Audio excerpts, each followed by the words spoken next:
What is up, everyone? I'm Jimmy Conrad, and I'm here to make the case for why Manchester City are going to win the FA Cup this season after I explain what makes the FA Cup so special.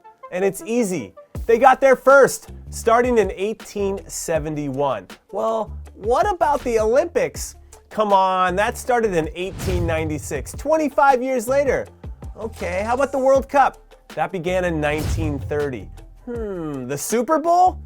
Is that a joke? That got started in 1967, almost 100 years later. So obviously, to win this competition is truly historic, which is why Manchester City are going to win it. They're on pace to make history this season anyway by being in contention to win 4 trophies, which could very well happen given that they're currently the best team in England and arguably in all of Europe too. They also have no obvious weaknesses on both sides of the ball, and they have world-class players in every single position, which must be nice. However, they do play the incredibly talented Chelsea first in the semifinals, and then the winner of Southampton and Leicester in the final, assuming they get past Chelsea. So this won't be as easy as it may appear on paper, but before we look forward, let's take a look back at how City made it to the semifinals in the first place. They first took down championship side Birmingham City 3-0 in the third round, which, fun fact, is the round where all of the Premier League and championship clubs join in with all the lower division clubs who have made it this far. Then they went down a goal to 4th division side Cheltenham in the next round before scoring 3 goals in the last 10 minutes to survive that scare.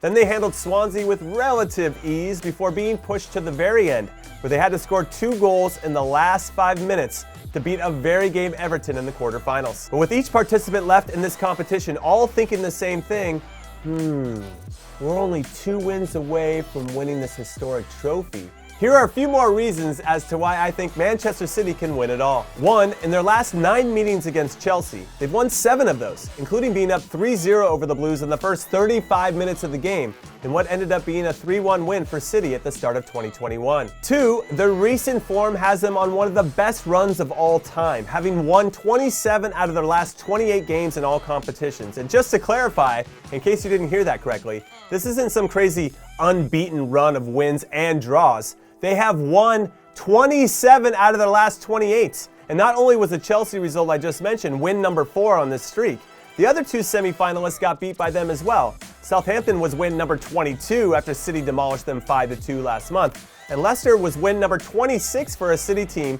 who I'm not sure even broke a sweat in their 2-0 win less than 2 weeks ago. So, as you can see, Pep Guardiola's men have recently gotten the best of every other club still competing in this competition. Which finally leads me to my last reason, and that is, I'm not sure City have peaked yet this season. They still look capable of taking it up another level as they look to capture this trophy and the 3 others that they're still in contention for. But the only way a team can win a trophy of this magnitude is by the players consistently making big plays on both sides of the ball. So I'm going to lean on City's top performers so far throughout this FA Cup run to continue to play at a high level, which means I have to start with Bernardo Silva. He has 2 goals and 1 assist in 3 FA Cup matches this season, and his influence on the game, especially if he starts closer to goal, is truly something to behold. He's a special player. But then so is Phil Foden, who also has 2 goals in 3 FA Cup matches this season. But why I included him here amongst all the talent on City's squad like Kevin De Bruyne, Raheem Sterling, Ilkay Gundogan, Ruben Diaz, Gabriel Jesus, Riyad Mahrez, and the list goes on and on and on, is because Foden had a goal and an assist the last time they played against Chelsea in January, and I think the confidence that comes from that type of performance against this specific opponent matters. However, the most important player for me, and yes, I'm being extremely biased here, is American Zach Steffen, the 26-year-old goalkeeper who not only wears the number 1 shirt for the US men's national team, but is also number 1 in our hearts. Has started all 4 FA Cup games so far, and he's going to have to come up with some clutch saves because, let's be honest, no team wins anything without a red-hot goalkeeper between the sticks. So if all 3 of these players and their teammates can keep playing the way they have been, then I firmly believe they will capture their 7th FA Cup trophy in their history, which will put them tied 5th on the all-time list alongside Liverpool and Aston Villa. But they still have a ways to go to catch Arsenal at the top, who have won 14 FA Cup trophies, which is very impressive. So if you're looking for a team to support during this competition, why not Manchester City? They play in a very aesthetically pleasing way, so they're fun to watch. They are under the guidance and care of one of the best managers in the world, and they win a lot.